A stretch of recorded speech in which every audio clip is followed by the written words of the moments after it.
Miller for three. Yes. Jordan. Open. Chicago with the lead. Court. Batista with the catch. Oh! LeBron James with no regard for human life. Hand down, man down. Yeah, I can see how disrespectful he's being right now. No, I went to Temecula and brought you some dirt. Yeah, that's a technical. Mama, there goes that man. Welcome back to The Bounce, brought to you proudly by Bite Size Sports. I am Kev. With me, as always, are two of my bestest friends and legit ball knowers, James Schmeitz and Zach Keebler, the Knicks stop. Keebler, let's start with you because I kind of already know how James is doing today. How are you on this wonderful Thursday? I'm doing good. Riding my bets that I put together, I think it was this morning. So we're hoping for a big Kelsey Pacheco and Marvin Mims game. But outside of that, I'm doing good. How are you doing? Oh, so far so good. I don't have that. I don't have much riding on tonight's game, but I did finally mute Dov Kleiman after his 13th Taylor Swift update. So, you know, I feel like a weight's been lifted. Was it D West? Was it D West that tweeted that today? Or no, it's Portillo tweeted it. I think it was like, Dan. I'm cool, yeah, man. I'm cool. I don't need to. Like, sorry, Dov, that's it for me. I don't care about Taylor Swift. We are done here, sir. James, how about you? How are you feeling on this Thursday? We've seen each other a lot in the last week. I know. It's been a lot. Live, we saw each other in the flesh, in the real world. Kev, one thing I forgot to say yesterday. You know what surprised me about you? I thought you were really short.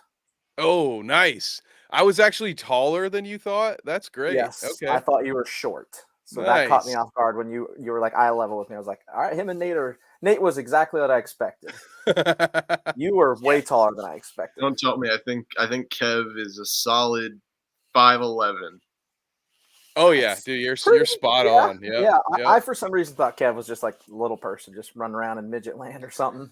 I love it. Guard. No, see, I was one of those. I was blessed because I was about 5'9", 5'10" in middle school. So they had me playing power forward. My dad pulled me aside. He's like, hey, just so you know, you are not going to be power forward height in about 3 years when it's time for varsity sports. You might want to dribble in the basketball. Exactly. So you might want to start developing a left hand. So yeah, it definitely paid off. So yeah, no, I'm glad to know that I appear to be shorter than I am on stream. Maybe I'll get a little taller chair. Here we go, guys. I don't know. It caught me off guard. I was blessed with a good stature. I stand a good 6'2". Same, brother. Same. So we're right up there. It's the perfect place to be. Nice, absolutely. And welcome to everyone in the chat, by the way. We got our boy John, Bite Size Vikes, Necessary Roughness, and from the Dweeb, he likes to talk nerd stuff with us, so he's in the chat. What's up, John? Everybody else, if you have thoughts, comments, questions about the wild world of NBA or just basketball in general, or if you want to lament about your bad beat coming up from Thursday night football, you know, footballs do bounce. So during the football season, I understand we do this show on Thursday, so we're happy to have you. We're going to spend most of the show talking NBA, but feel free, fire away in the chat. You guys want to complain about the refs rigging yet another game for the Chiefs? I hope to God they don't need it this week, right? If you need the refs to beat the Broncos, we're going to have a talk. This is the least biased Chiefs game I think I've watched, just because both teams are doing so shit. I love this. But John says we should join a rec league. Yeah. Lee says he needs to know about Pacers, Tyrese Halliburton, and Benedict. Not the Pacer we want to talk about, is it, Keebler? No, we do not. We want to talk about Obi Toppin. I was happy though watching the Knicks broadcast. We have his brother Jacob, so hearing alley-oop to Toppin warmed my heart a little bit. Yeah. Well, if only I'd heard that more, maybe we wouldn't be here. If only we kept the good brother and didn't trade him for a bag of chips in Arizona. But you know, it's whatever. If the Bucks hadn't traded for Dame, they'd be very, this would be a very relatable topic next year when they were, cheering for Thanasis in Oh yeah, in the preseason. Thanasis is a wild man. But Lee, hey, I'll tell you, despite what I saw, Keebler posted something in our Discord, which I put a link in the comment section, by the way, if you want to join our Discord. We'd love to have you, where it was one of those build a lineup for $15. And for whatever reason, the $1 shooting guard was Tyrese Halliburton, which I thought was, potentially a great bargain, but also in what world is he a shooting guard? Doesn't make any sense to me. So Lee. Tyrese, I think, is going to be an assist machine this year. These guys are going to get out and push it. They're going to want to create in space, and he's a great passer, no look passer. He can pass it accurately with some length to it from distance. And Mathurin, I really expect to take another step forward. I think it might depend on how and when Buddy Hield gets moved, because they are kind of deep in the guard area, so there aren't a ton of minutes to go around for me to say like, oh, his numbers are going to drastically jump. But there were times last year where he was in the short running for Rookie of the Year, and I think he's going to be a player who's potentially an all-star. But I'll let these guys check me. Not an all-star this year. Sorry, let me say that. A future all-star. Yeah. I agree. I think he's going to be a future all-star as well. He's very good. I agree. We both have the same problem. Our rosters are filled with 8,000 guards, so it's hard to give up those minutes. But he's definitely a guy with enough hype around him where I think that he'll be an all-star within the next 5 years for sure. Yeah, so thank you for the question, Lee. And what's up, Jason? Thank you so much for watching. He says, are the Pacers going to make the playoffs this year? Hey, sorry, guys. This has become a Pacers stream, but I know Keebler's dying to hear it. I am going to say yes. I genuinely think this is a playoff team. I mean, maybe play in. I still would count. I think if this team ends up in the play-in, that they would still make it. But I know that there has been a lot of things shaken up at the top of the Eastern Conference. I still think this is right there, a 6 or 7 seed in the East, in my opinion. James, what do you think? Yeah, I agree with you. I loved the Obi Toppin move. I love the Bruce Brown move. They've got a lot of young pieces. The Buddy Hield situation, I think, worries every one of us, but he is practicing. He's going like it might be something that just keeps going. I see him as maybe I could see him flirting with the 6, like the 6-7 range. So they could sneak their way out of playing, but playing would be fun too. And that is not any of them.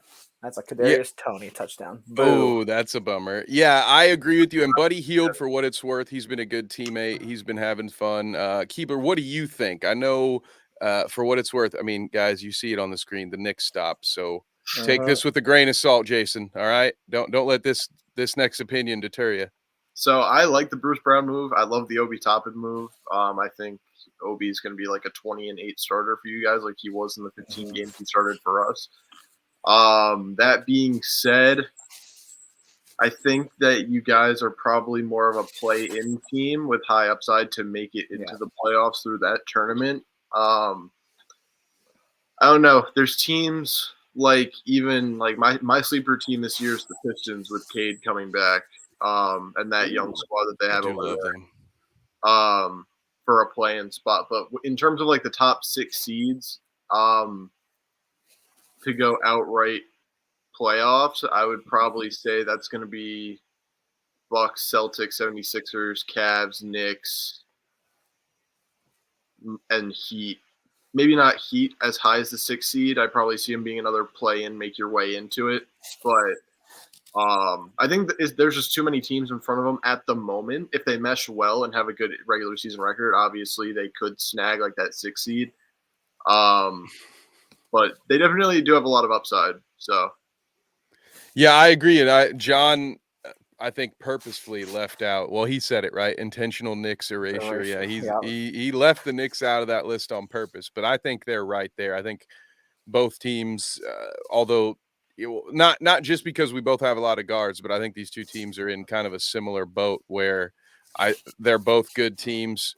Other years they might have been flirting for the 4 or 5, but now that things have tightened up atop the East, maybe the Pacers and Knicks are dueling it out to see who stays out of the play-in, right? Those both seem like teams that I could have in that 6 seed, but I don't disagree with that.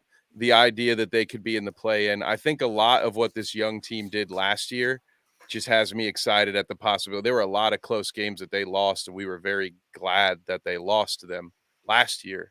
And you just kind of hope that they'll actually come out and okay. Lee wants an actual stat line for the year for Ty and Ben. Need a player from the Pacers if they trade Buddy. Wait, did I not say the Knicks in my thing? Is that what John was saying? Oh, no, you said the Knicks. He purposely left them out right here when he said, I'm pretty sure there's only 5 teams better than the Pacers. Okay, I was like, okay. What do you got, Keebler? I'm gonna ask you first with this one because I think as the bias guy, maybe I should go last. What do you think about a stat line for Tyrese and or Benedict Mathurin for the year? This is it's looking like Lee is making a fantasy basketball draft decision here. He needs a Pacer on his roster. I would say for Tyrese Halliburton, you can definitely look at around 18, 6, and 10. I feel like that's pretty fair for a playmaker of his caliber. Surrounding him with guys that you can have shoot the ball in Miles Turner, Benedict Mathurin, Bruce Brown, and then guys that you can also go to in the paint, also being Miles Turner and Obi Toppin. I feel like there's a lot of ways to distribute the ball there. But in terms of scoring, I think anywhere from 17 to 19 would be where I'd put him there because he can also shoot the ball. His form's a little weird, but can definitely shoot the ball. If it ain't broke, don't fix it. And then, maybe like anywhere from 4 to 6 boards, depending on how they space the floor. Yeah, I like that. And then what do you think about Mathurin scoring-wise? I'm thinking, because I'm kind of thinking it's right around the same as Halliburton, just without the same playmaking numbers. I'm kind of like, maybe he'll flirt with 20 points a game, but I'm feeling he's probably more like an 18, 19 a game guy. What do you think, Keebler? Yeah, I was going to say probably like 18, 6, and 3. I think it's a little more of a fair assessment. Justin Herbert is here. I like that. Before, the pressure's coming on here, James, so we'll buy you a little more time. You got any thoughts on a stat line prediction for Tyrese Halliburton and or Ben Mathurin? I was just pulling him up. The question, so Matthew averaged 16.7. I could see 18 to 20 from him. He came out like gangbusters last year and slowly fell off as the season went on. Yep. I think he will continue that pace. Second year, more used to it. I could see Halliburton's points dipping just a little bit with a guy like Mathurin. You still got Hield. You've got Obi coming in, but Nembhard's carved out a role for himself. I was gonna say his assists could go up. He averaged 10.4 last year. You could see that go up. So I think he has changed a little bit. I think Mathurin's go up. I think his points go up. And I think his 3-point percentage shoot goes up to 32.3. I think he's going to be better than that this year. Yeah, I agree with that. And those are good assessments, and that's honestly right about where I was with both players. So I won't even detract there, at least. I think that's about what you could expect from each player. So before we get any further into our basketball talk, check it out, guys. The Run of Show is there at the bottom. We'll be talking about the top 100, new Reebok brand ambassadors, who's the best in the West, Dylan the Villain, and our preseason spotlight. Please like, subscribe, give us a share if you could. We have a great audience right now and watching across all the different options that we have. So we are very grateful for all of you that are here. And some of you have called for a shoey. So for those of you who do not know, James and I, for Bite Size Sports and a little bit for fun, went to the Colts-Titans game. We covered it with our good friend Nate, who came up with the idea that we should bet a shoey on the game. For those of you who do not know what that means, It means that since the Colts beat the Titans, our dear friend James is going to have to pour a beer into that shoe and drink it for all of you right now. And then after that, maybe not that one because you might have just fizzed it up a little bit. But it's going to blow up everywhere. Oh. John says Nate All has right. excellent ideas. I'll work the comments. Well, I know you're going to have your hands full here. So Got a Busch Light here, boys. Nice and cold. crack it nice and slow too. Yeah. Into this shoe that I ran in this shoe yesterday, so it's nice and juicy for you, Nate. This is disgusting. So happens when you doubt the Colts. I also worry that this is a mesh shoe. I wonder if it's gonna start coming out the side. So good through. No better, James. I would have taken the same. It is. Bet. Sorry, hold on. Grip it and rip it. Should have been a Russian Imperial Stout, Nate says. Oh, you got Nate to blame for this. But I have to say, I really appreciate, the fact that he's a man of his word. The showmanship. Yeah, he honored it. Oh, I had to do it half and half because the sides of this are mesh. Bad decision. Start pouring the sides. Should have been a steel reserve. Should have been a Timberland boot. Mm-hmm. Oh my goodness! Need another one for Dame not going to the As heat. you can see, it came out the side. It came out the side. Oh no! So it is all over me. But boys, it's gone. Dude, we did it. Tip of the cap. I was wondering how Justin Herbert knew about our shoey bet. I thought maybe he just heard about it on a different podcast, but it sounds like do you have another shoey? Did you have another shoey about Dame going to the Heat? All right. No, but I should. He's right. I talked about that all off season. If he's in the Discord, he might have seen it there. Tastes like a good old beer, Nate. It tastes like the Titans owe me one. Oh my god. Yeah, now D-Hop can go for 8 receptions, 140 yards. And a touchdown. And a touchdown. If you had poured a natural light in there, you wouldn't have even noticed the difference. Well, to burn through the shoe and just yeah. Nice. John's right. I do need a nice glass of bourbon right now. I like that. And one of my favorite parts of the show is the cross-platform chatter. So Justin now has a message for Bite Size Vikes. You're going to be addicted to those steel reserves after the Vikings season. It's gonna be tough. Come on. I spilled it on the old NBA Jam shirt too, which is tough. Got Shaq and Penny. Yeah, you've got shorts. Whoops. Mr. Shaquille O'Neal. Well, that's a nice little easy topic for us to transition to while you have to clean yourself off there. The show goes on. Did you guys see that Shaquille O'Neal and Allen Iverson are now the new, I don't know if they're president and vice president, but they have a big job now over at Reebok. Yeah, shout out to homage, as we French would say. Love that company. That's all I'm going to say. Love that t-shirt. Yeah, what do you guys think? Any thoughts on Reebok? I was kind of surprised that Reebok was still in business. I didn't know that. I thought the same thing, actually. I didn't know either. Is this going to reboot anything for you, James? You expect Reebok to come back to the forefront with this? Nope. No, but it'll be interesting. I'm sure they got enough money to try. I don't, That's right. Be interesting. Reebok on the comeback. Shaq is the president. Allen Iverson, Justin Herbert's GOAT, is the vice president. Keebler, what about you? You're younger than us two bald bastards. What do you think? You got any love for the Reebok brand now that a couple of guys from 20 years ago are repping the brand? Well, luckily I won't be bald anytime soon because my hair is thick as hell. Well, you never know. Yeah, never know. But I hope not for you. I'll pray for it.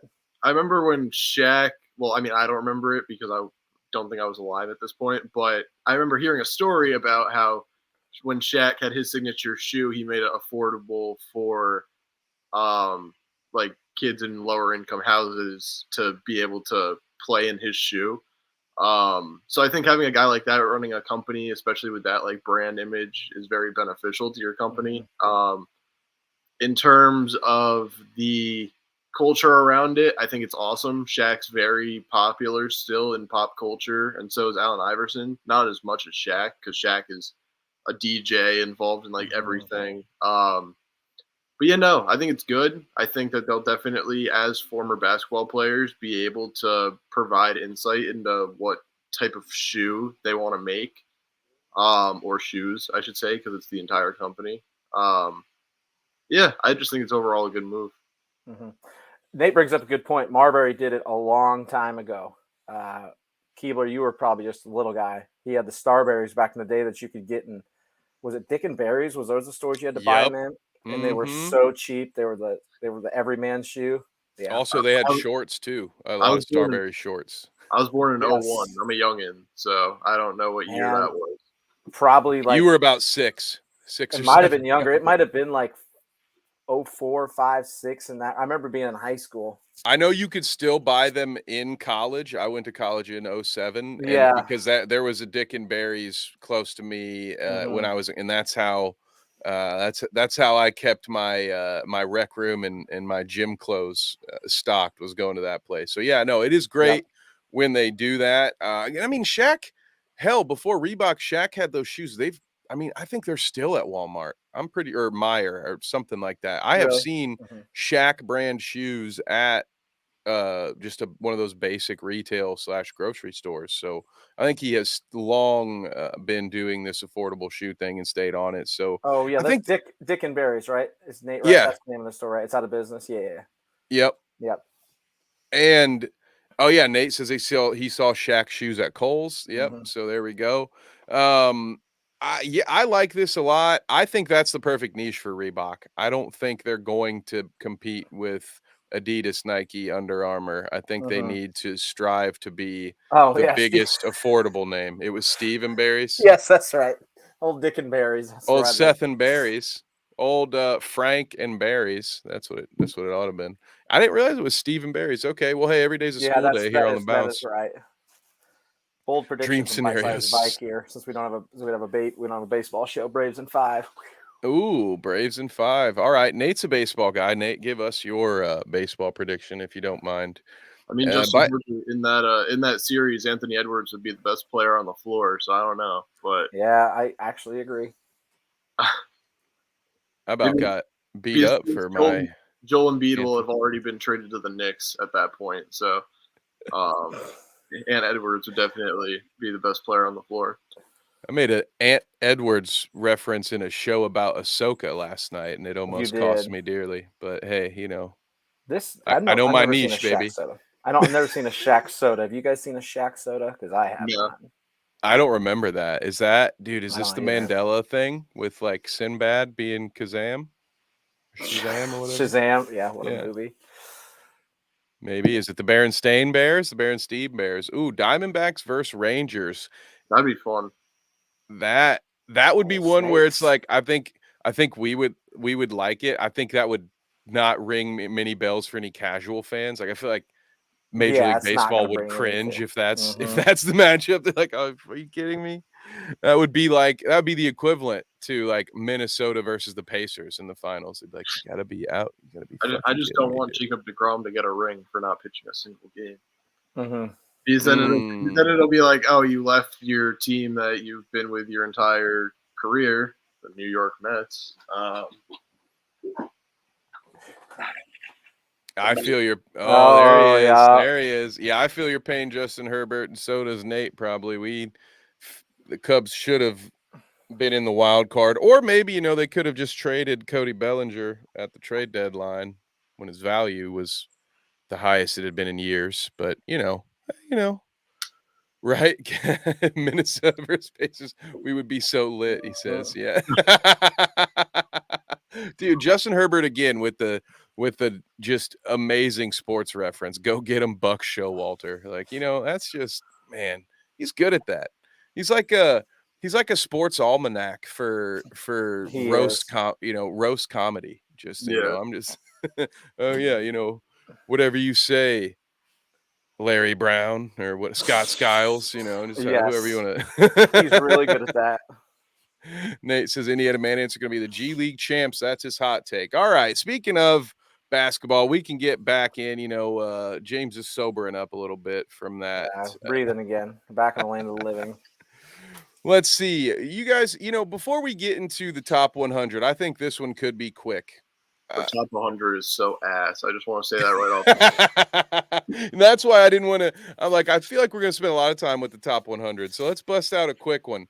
Dylan Brooks fined $25,000 for tapping my boy Daniel Teese right in the balls, as they say. And now he is self-proclaimed. He's calling himself Dylan the Villain, which, guys, I love alliteration and I love rhymes. So I don't hate the nickname. I'm also not a big fan of self-appointed nicknames. I feel like nicknames are a thing you earn that someone else gives you. Like, I can't just be like, you guys, I want you guys to call me Killer Kev from now on. You know, like, you'd be like, no, you idiot. That's dumb. Like DeAndre Ayton's being Dominating. God, no, did he do that? Yeah, like had it on his back. That's awful. You can't name yourself. I like it is a good. I like it, but no. Also, stop being stupid. Like, Yeah, stop it. Just quit it. You know, you had a chance for a fresh start. I hate that kind of stuff. Grayson Allen's that way. Like, stop doing. Don't do that dumb stuff. It's Bush League, man. Like, it does you no good. He gets ejected. In again, it's a preseason game, but he's going to do it in the regular season. You get ejected from the game. Like, stop. Yeah, you get a mark put on you. Now you've got to look over your shoulder at all times. Like, you think Dylan Brooks isn't a prime candidate to catch an elbow at this point, almost regardless who they play? I mean, I think he has been for like, I don't know, last like 6 months. Oh, yeah, I know. I agree with you. That's what's so frustrating to me is that this was a chance for a fresh start. Come to Houston, do it differently than you did when you were in Memphis. But no, he just wants to say, oh, this is me. This is my role. And he's limited himself. You know, as long as this is his approach to the game, he's hit his ceiling. There's not going to be – you can't be so focused on getting in the other guy's head and actually become an elite player. You know, I love Lance Stevenson. I love Birdman Chris Anderson. Those guys there's a reason they spend so much of their effort getting into your head because they're not going to beat you otherwise. Pat Beverly, please and thank you. I rest my case, right? Like, if Pat Beverly isn't annoying the shit out of you, he can't defend you. He can't guard anyone. As Russell Westbrook said, he's fooled the NBA. He's fooled us all. He's not a good defender. He's very good at being annoying, and he can get into your head, which can very easily mess you up. So I've said this before too. I think sports are better when you have someone to hate. I think villains are better. Justin Herbert read my mind, Kev. So, Kev, can you confirm or deny this one? He's the. I honestly no. Justin Herbert has a better offensive game than Pat Bev. Justin Herbert developed a floater early in life, and if he's kept at it, he could get in there amongst the trees, man. I would take that over Pat Bev's game for sure. But no, yeah, I think Dylan Brooks is just he's going to be everyone's favorite player to hate, but I'm tired of it already. He hasn't even played one real game in Houston, and I'm already sick of the new era there. What about you guys? Got any other thoughts on Dylan Brooks before we move on to something more serious? Go ahead, Keith. I was gonna say he's just a moron. It's like it's your first game. It's a preseason game, and you just want to grab his junk. Like, yeah. I don't get it personally. If you want to have the self-proclaimed villain title, then like go ahead, whatever. But you're still gonna get 40 balled by the Lakers. It's so and you're on an even worse team now, so you should be providing veteran leadership. Not that's where I was gonna say. If there's all those young guys that you need to provide leadership for, like that's what him and Fred were brought there for, and you're gonna act like that, man. Like, yeah, you're supposed to be a leader. I love that from Herbert. Yeah, the Mexican TJ McConnell. I like that. I think that actually fits pretty well. Yeah, I agree. This whole thing, it's just asinine. I'm so glad I saved a photo of him wearing that clown sweater because that's just all. That's the only response needed. Anything he does from now on is boom. Here he is. When someone tells you who they are, believe him. He took a lot of unnecessary blame for the Memphis fallout last year, but then you do this kind of stuff, and it's like you deserve this. Like that's on you. Yeah, 100%. I agree with Lee's take. The players will sort that out. You know, Mhm. they'll let him know if he's the real villain. But it's just such an edgy, you know, either fresh out of high school or still in college thing. Like I think a lot of people have had that arc. I had my edge arc. You know, I'm just gonna Mhm.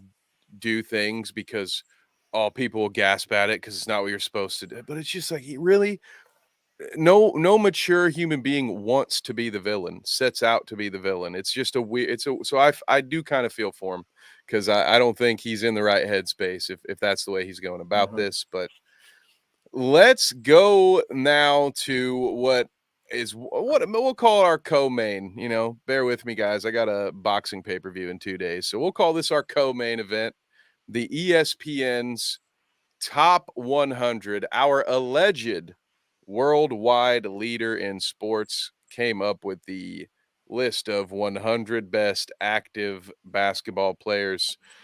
James, do you have access to this? I can try to pull it up on my end if Yes, I'm gonna needed. pull it up here. I'm seeing if the old Perfect. can the Chiefs do it. Yeah, In the meantime, I know that Keebler has some thoughts on this. So I'm getting it Yeah. right now. while we pull it up, I guess I'll go ahead and hand the baton to you, sir. What were your thoughts? What were your biggest what the hell were they thinking on this list? I'm tired of the Julius Randle disrespect. Um, that's first and foremost. He was all NBA third team, and somehow they have him at like what was it, like 47th. That's just number one. I get he's not a great playoff performer or hasn't had a good last two playoffs, his first two playoffs ever, mind you. But it's just like that was the first thing. Having Wemby top 50 already is crazy. He hasn't even played a single game Yeah, yet. Yeah, I that's sickening. agree with that. Having Scoot Henderson over Russell Westbrook already is crazy. Yeah, I agree with that too. What else? I haven't looked at this yet, so I'm going through this. Tyrese Halliburton at 21. How is Karl Anthony Towns on this list? How is That's he where I above was- Halliburton, Fox? You want to put him above Kawhi because he's hurt, whatever. But I what? have to zoom in really quickly. Yeah, like it's on my big I don't know. TV, so I can see this a little better. There we go.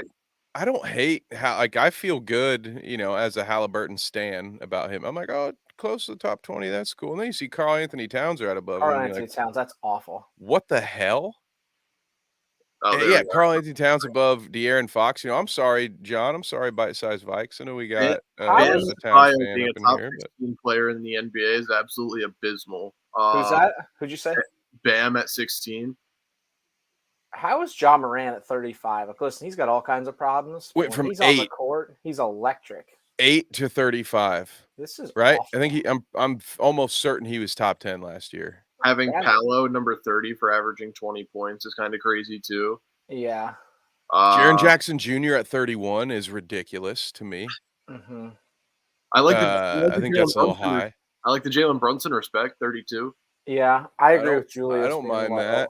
Middleton's been But hurt. yeah, He like, can't be top dude, 50 I guy. love Mikal Bridges, but he is not better than Ja Morant. That's crazy to me. Aiton at 49 is mind blowing to me. I just crossed the 50 mark. Dude, he's not top 50.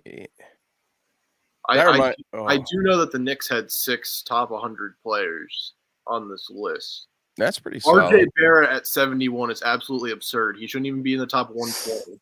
Dude, how is Kayvon Looney a top 100 player in the NBA? Yeah. Am I severely under or overestimating the number of players in the NBA? There's what, 30 teams not times at all. 15? How in the hell is Kayvon Looney a top 100 player in the NBA? I don't mean this to be disrespectful. Jordan Poole at 72. Get him out of my life after we. And then like Chet's at 73. Chet hasn't played a game Hasn't yet. played a single game. John Collins above Valanciunas is wild. Chris Paul still being in here is wild. That too. Also, yes. Chet being at 73 is crazy. Yep. Cade being at 74 without having ever played is crazy too. Yeah. I just got to Scoot. You're right. This is bad, dude. This is really bad. awful. I think I could easily develop a top 100 list that's miles better than this. Well, let's do it. I'm is so serious. bad. I will help you. I don't know.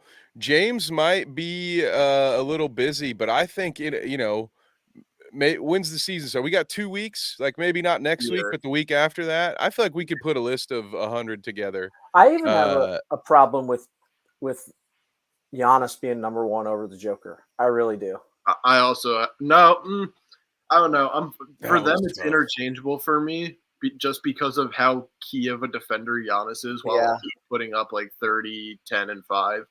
Joker But- just steamrolled him and the Nugs steamrolled the league last year. Like, Jokic he was just in had no world. arguably the greatest postseason of all time. Yeah, and you're gonna put him two. Like, come on, man.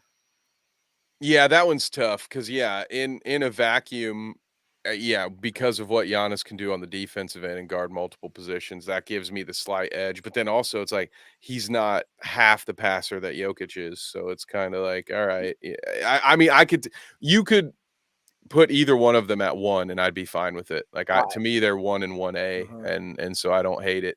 Warren being 28 is disgusting. I don't know that. I mean, Trae Young at 29 feels high, to be honest. Darius Garland at 36. I thought, Darius Garland. Dude, Klay Thompson is not still the 41st best player in the league. What? That hasn't been true. Seems like a list of like ranking or trying to like rate people's primes that they haven't even hit yet. Yeah, and it's sort of like It's so weird. I wonder what. It seems that there are other factors outside of basketball that are getting put into this, like, which of course, like Ja Morant at 35. Josh should be top 20 at least. Yeah, if you're gonna factor in what's going on in suspension, he's top 20. If not, hell, he's maybe top 10. And if it's about games played, then how is Kawhi at 24? Where's Paul George? At 24, Paul that's how George is many right. games 18. he's played in the last 3 seasons. Paul George. You know? I mean, Paul George is a top 18 skill player. I'd argue he's a top 5 in terms of actual like skill, but like in terms of a player, I don't even think I'd have him top 30 at the moment. Yeah, until he gets through a healthy season. I see Justin Herbert said, "I'm surprised there's no Paul Reed." I like that. What do you think, Herbert, about James Harden at 43? And then I'll ask. James, we'll start with you. What do you think about Harden at 43? Is that one fair? No, get him out. He's not even top 50 anymore. That fat thing. He's so. I'm done with him. Sorry, Justin Herbert. Your boy sucks. All he does is destroys franchises. Get him away from me. Keebler, what about you? In terms of basketball talent, I think that Harden could be top 35 on this list. If he had his own team like he did on Houston, I feel like he would definitely be still in that category. But now that he's turned into more of a playmaker, he's slid down. I would definitely have him top 35 for sure. The only thing that I noticed that I just want to point out lastly on this list before we get this absolute trash off my screen. Draymond Green being number 55 ahead of all of those dudes behind him. Is that Fred VanVleet right behind him? Right behind him. And Wow. I agree with him being over RJ. That's for sure. But like, this list is god awful. And they're overhyping rookies way too early. The rookies shouldn't be on this list. Yeah, it should be people who have actually played in an NBA game. Yeah. Yeah, how can you be top 100 when you haven't even played yet? That is insane. Or, with the Chet Holmgren thing too, where it's like, yeah, you've been in the league, but I just. Also, Harrison Barnes is on this list. Yeah, he made the list. Just made the cut down. The Grant. As if on cue, John says Barnes is too low. Maxi's 42. Justin Herbert. Where is Cork Maz should be honorary 101. This is crazy. Was it you, Keebler, that pointed out that George Niang had the most wins in this decade or something like that? Or was that James? Who posted that? That was me. I think we should pull that up and talk about that.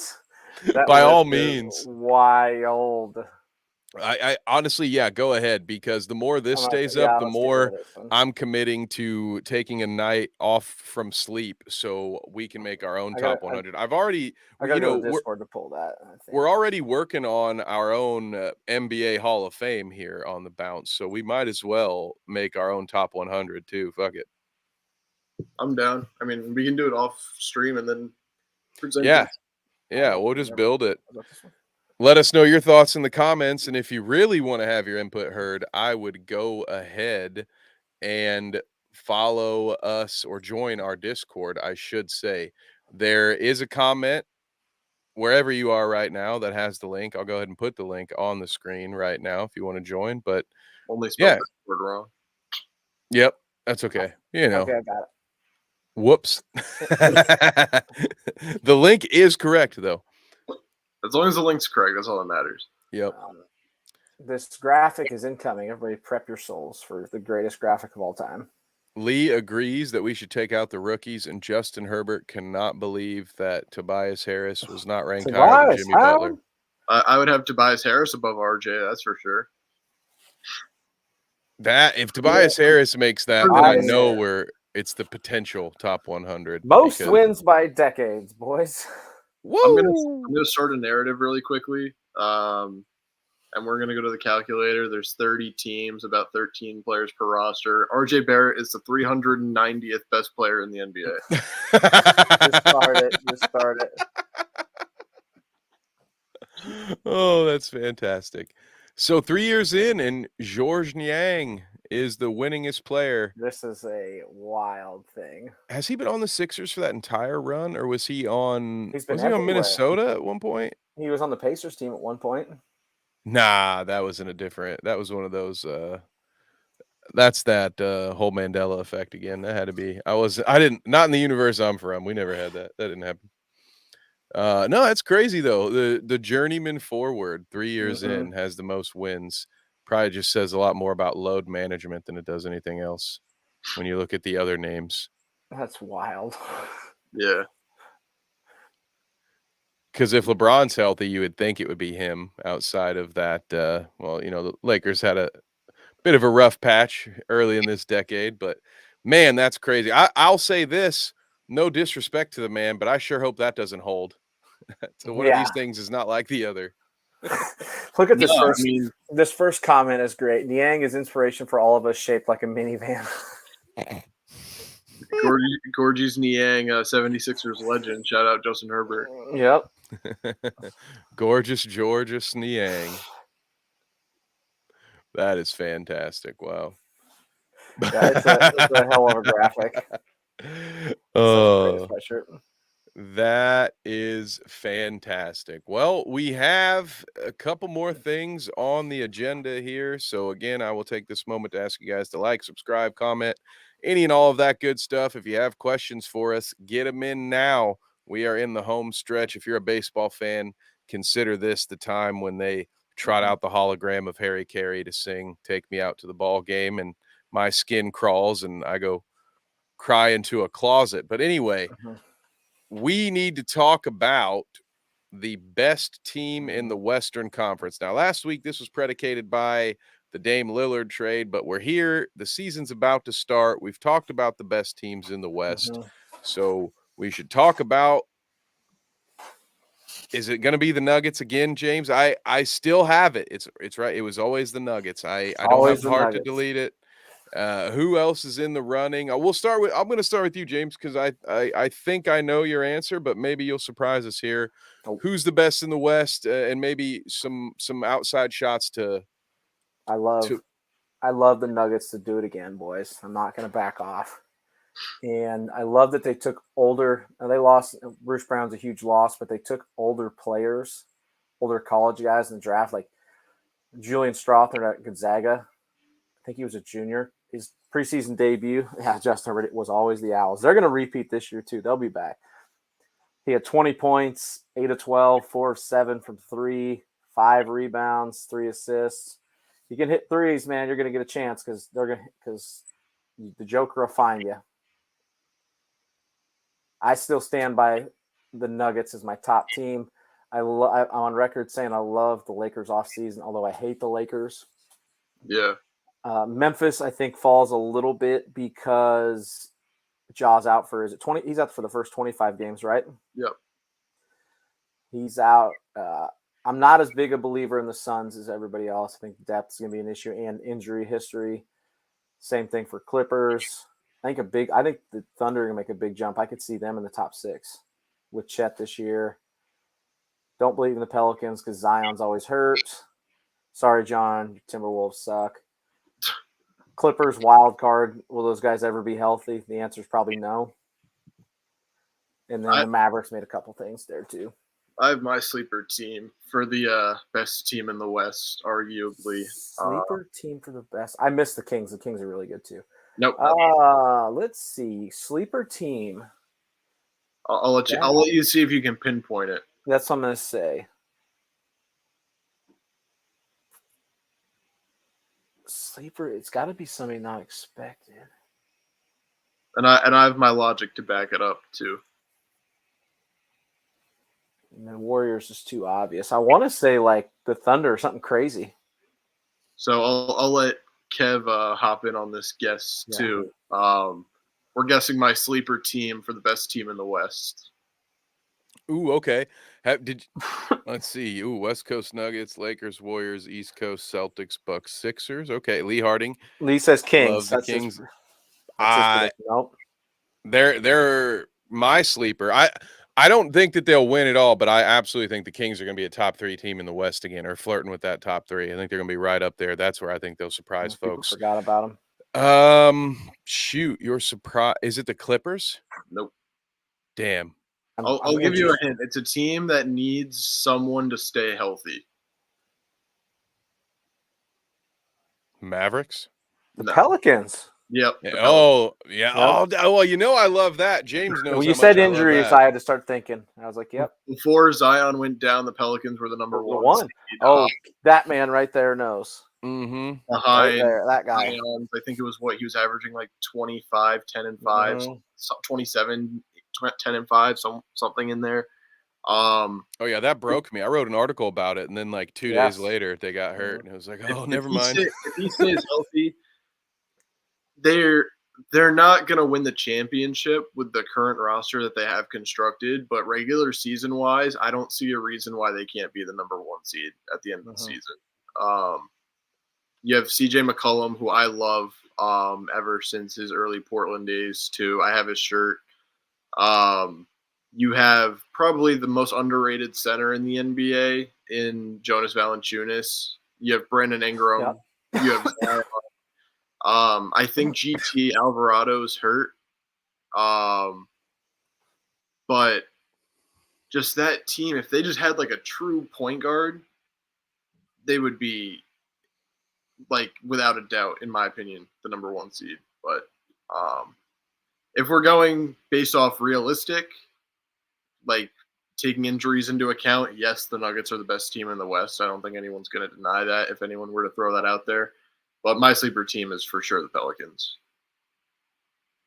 I love that so much. Yeah, they are the biggest what if to me last season. And I should have known when I saw your $15 lineup included Brandon Ingram. When I saw another Brandon Ingram truther in the group, I should have known that the Pelicans would have been up there for you. But great value for $1. I'll just throw that out there. Yeah, the help. It's all of the most you're right. Disrespected young. I still consider him a young star. What is he, like 27, 28? Because he's been around forever, but he's been around since he was 19. So, or it might not. I mean, I might be off on that number, but he's been in the league a long time. But he's not even 30 yet. So yeah, I love that Pelicans team as well if they can stay healthy. But the one I'm most excited about that Lee already talked about is the Kings. This one we have talked about. I mean, there are 3 teams in the West, I think, outside of Denver that we talked about a lot for various reasons, James, last year. I think the teams talked about the most would be the Kings, the Jazz, and the Pelicans.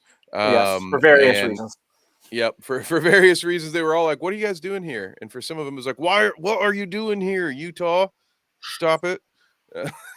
So Herbert says Pelicans or Sixers. Danny Green sails off to retirement with his 4th ring, baby Horry or Ori if you're French.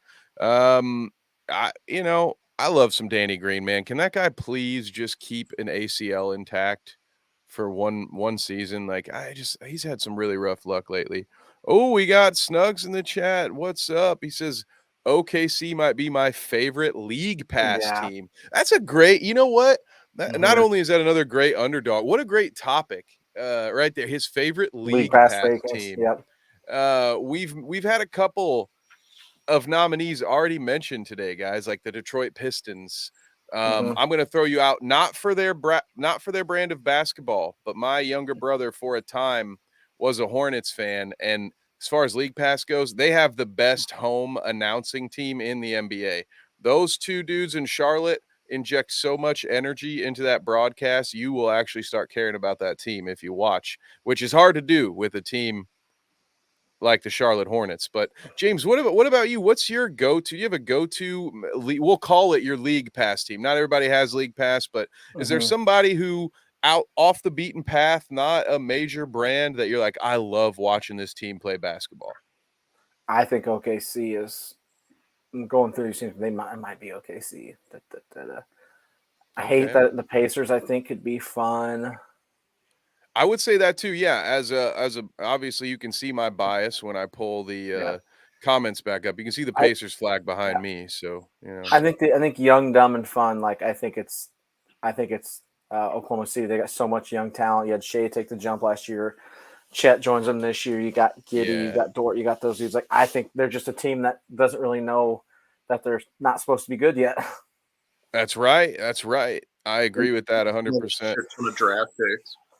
Right. Yeah, exactly. I'm telling you, it started as a joke 2 years ago, but Pistons versus Thunder in the next few years in the finals, it might be coming to fruition. I'll go ahead. Well, actually, no, Keebler, what about you? What's one of your favorite league pass teams for the year? I mean, I'm personally not a fan of league pass as much because it's just literally like illegally streaming it, but paying to illegally stream it. Fair enough. With how delayed it is. But that being said, if I'm picking like a favorite league pass team, I'm probably going to go just with how exciting their team's going to be this year. I'm going to go with the Pistons. You got Jaden Ivey next to Cade Cunningham. Cade Cunningham, after this season, is already going to be in the conversation about being a top 10 point guard in the league. In my opinion, very high praise for him. They got James Wiseman, which a lot of people forget. They have Jalen Duren, who a lot of people don't forget that he was drafted there. But they got dudes. We got the Thompson twin too. People forget about that one. Oh yeah. They still got Bogdanovich too. They weren't able to ship him off this offseason, so you still have that number one option flexibility. I don't think they wanted to trade him, right? Didn't they want to keep him around? Oh yeah, no, they wanted to trade him. I think for like one or two first round picks, but no one wanted to take that price. So they went back and forth on that at one point. But I like both of those, and I'm going to throw one out there that will be obvious to some, but it's not for the obvious reason.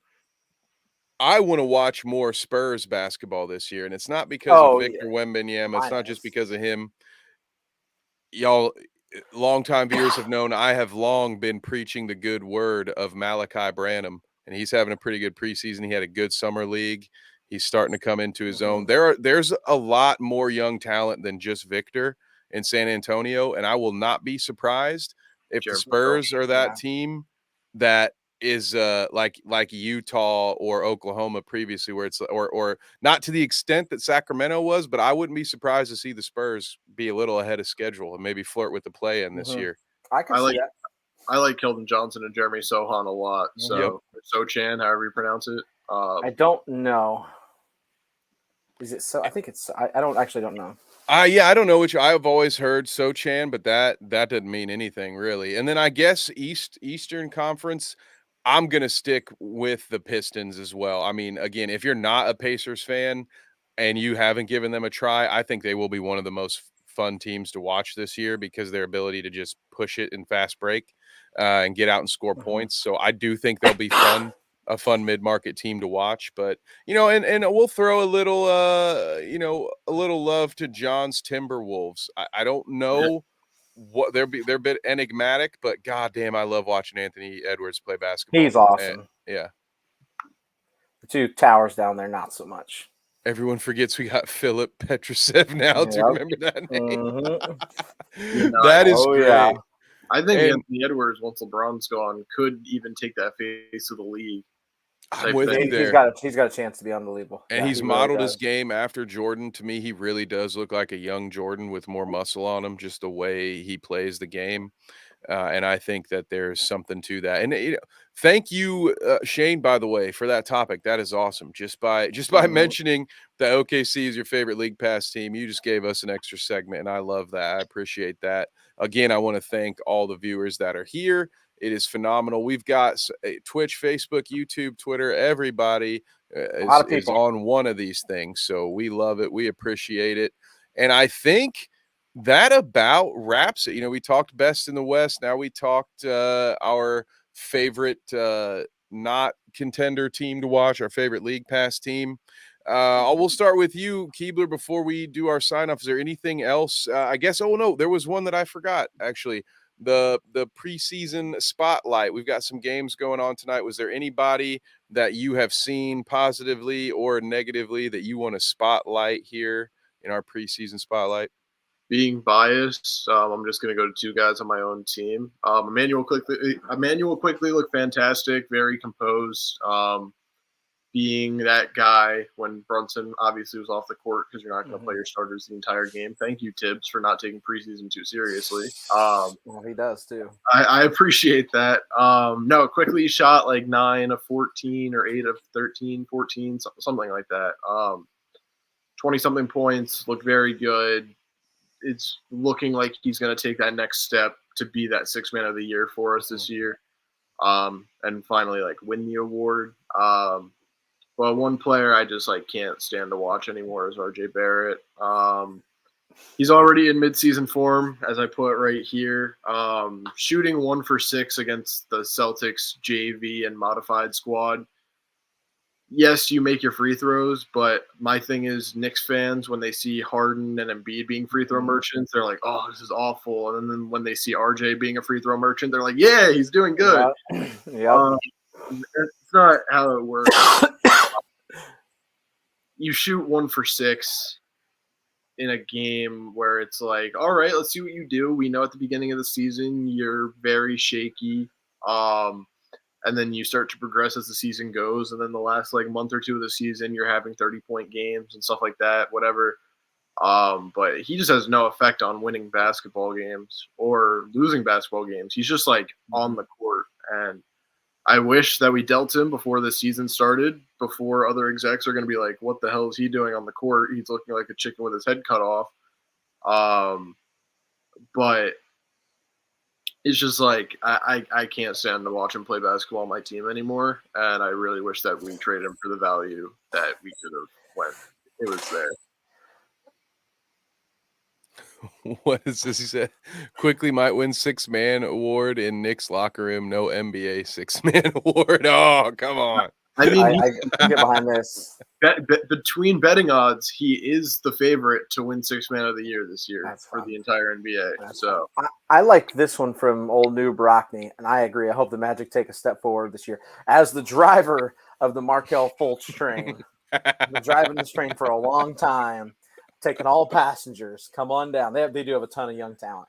Can they put it together? They have a ton of it. We can just talk about Franz Wagner if you guys want. Yeah. Hey, he was one of the players for my spotlight tonight. He's had a great no-look cross-court pass in a preseason game tonight. Yeah, love that as well. I'm big. I've said this before. I think that Magic team over the last couple of years, we're going to look back at them the way some people look at the baby Lakers. Like, wow, they had all those players on the same team.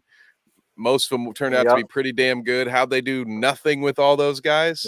That's kind of how I feel about the Magic right now. I like this take from Lee. A healthy Melo could help the Pels if they could figure out a good trade and not give up too much. Where would anyone have to? Melo's just a free agent, right? No, is there anyone that owns his rights? Did he pull a Barry Sanders and retire while he was still under contract? I think he finished up his contract, I think, with the Lakers, and then he retired. Are you sure he's not talking about LaMelo? Oh, that's right. I forgot because I'm old. People my brother's age. Melo is LaMelo. They have the assets for it, but like I said, they do need that true point guard. But In the words of an NBA player that I've talked to that I will not name drop on behalf of them giving comments about NBA players, LaMelo is a shot chucker and just doesn't contribute to winning basketball. Oh, and we've got, hey, I'm loving this. So we were ready to wrap up, but we've got questions from the chat. So we got to answer. Start here. So we'll start Love here. Mikal Bridges. I want to see the next take a step. Only happens if Ben Simmons turns it around. Can he? I don't know if you saw the video, but Ben Simmons made a right-handed layup. So wow, he's back. And a turnaround jumper, to which my first thought was great. Another sign of the pending is this the world we're going to apocalypse. live in forever where Ben Simmons makes a layup and NBA Twitter is going to erupt saying he's back? Like, good He for stole you, man. a You're pass. an NBA player. He stole a pass and dunked it uncontested, and people are saying He's Ben back. Simmons is back with a fire emoji. I He's think back. I mean, I'm on the Ben Simmons wave personally. I think that if he's healthy and he's in the right mindset, he'll go back to being that all-star point forward that he is. I think that ship sailed. I'm going to argue with you till the day I die. His head's broken. We'll see, but I think that he could still average like 15, 7, and 7 personally with amazing defense. But that's just if Ben would just embrace who and what he is, he could still be very serviceable. You can't tell me there aren't teams that couldn't use his defensive abilities in the passing lane to block shots against smaller defenders and to be a good passer. If he just had if he does what he's done tonight and just has the aggressiveness to try to finish at the rim and can make his free throws, he could very easily be a guy who, doesn't average a triple-double, but has very solid, like a 12-8-6, 12-8-7 kind of nights. Like, I don't think he's going to be an all-star anymore. Ben coming back to Philly, Dollar Tree Giannis. I love that. If Ben goes in the Knicks, he easily best pay. Oh, come on. Ben Simmons will not be the best player on the Knicks. Might have something to say about that, but Nate mentions, he says looks like Bridges is fucked. I think he might be talking about Miles Bridges and not Mikal Bridges. Yeah, he's talking about Miles. Miles is back in trouble again. Miles very likely is, as Nate put it. If I can shed light on that really quickly. Absolutely. Miles Bridges is a fucking moron. He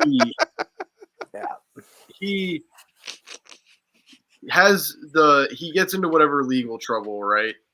The Hornets are like, all right, we'll give you the qualifying offer. Just come back, be on your best behavior, and come play basketball. Mm-hmm. Now we're throwing billiard balls through your ex-girlfriend and baby mama's car window. Kids in the car, too. With the kids in the back seat of the car, and just you do it with your kids in the car over a custody battle. Do you really think that they're going to give you custody of your kids if you're doing literal child abuse? Yeah, nothing screams custodial responsibility like endangering your own children.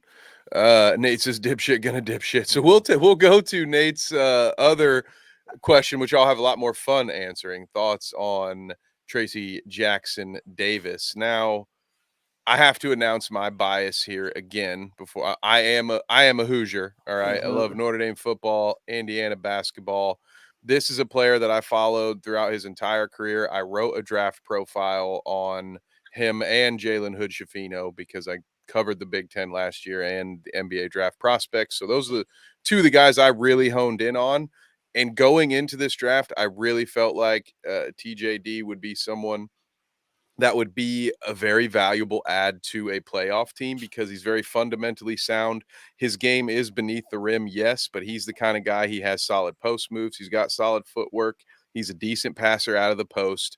I see him as, like, if Kayvon Looney had any semblance of an offense, you get Tracy Jackson Davis. His dad, Dale Davis, NBA player in his own right, a solid defender and rebounder who couldn't put the ball in the basket. So I think he'll be solid on the defensive end. I don't think he's going to be anything kind of like an all-star. I see him as we've been using the dollar store jokes lately.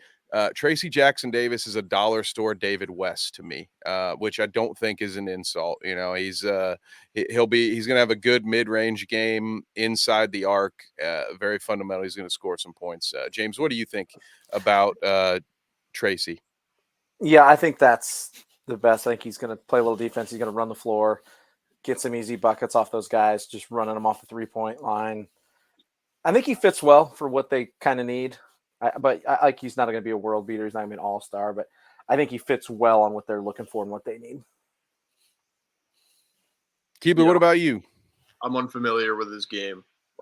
Yeah, he's an IU guy, so we are very familiar with him.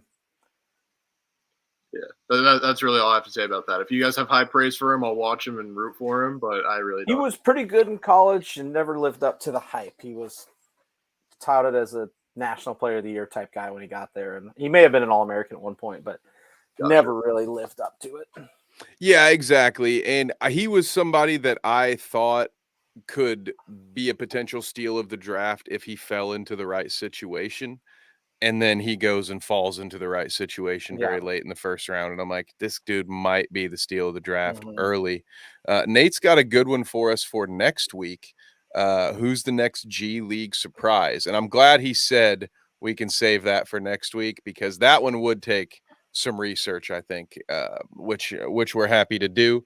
You know, hell, at this rate, maybe we'll be able to put together a G League top 100. No, I'm just kidding. I would never do that. But I wouldn't either. But I would have Trevor Keels right at number 1. Yeah.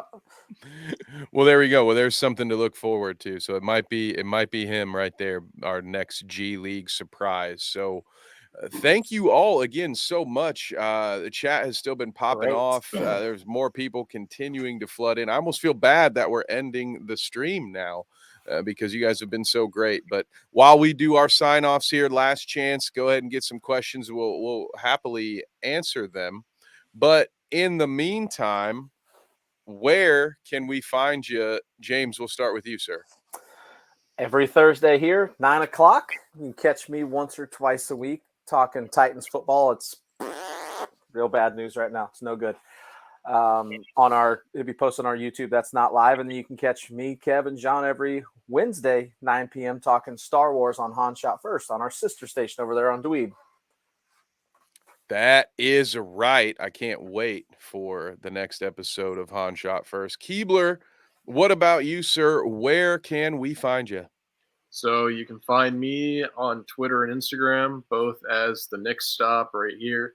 You can find me Mondays at 7 o'clock over on the Sportsbook Junkies podcast, hosted by the Bite Size Sports Network. And then you can also find me on Tuesdays at 9 o'clock Eastern Time on Necessary Roughness with Nick Winograd and John. And then here, obviously, Thursdays at 9 o'clock on The Bounce. That is fantastic. And I'll mention this here. Shane says, oh, man, the Titans, ouch. Right. That's why Shane I was thinking the shoe. He's a Jags fan, so he's one of us, all right? He's an AFC Souther. South. Yeah.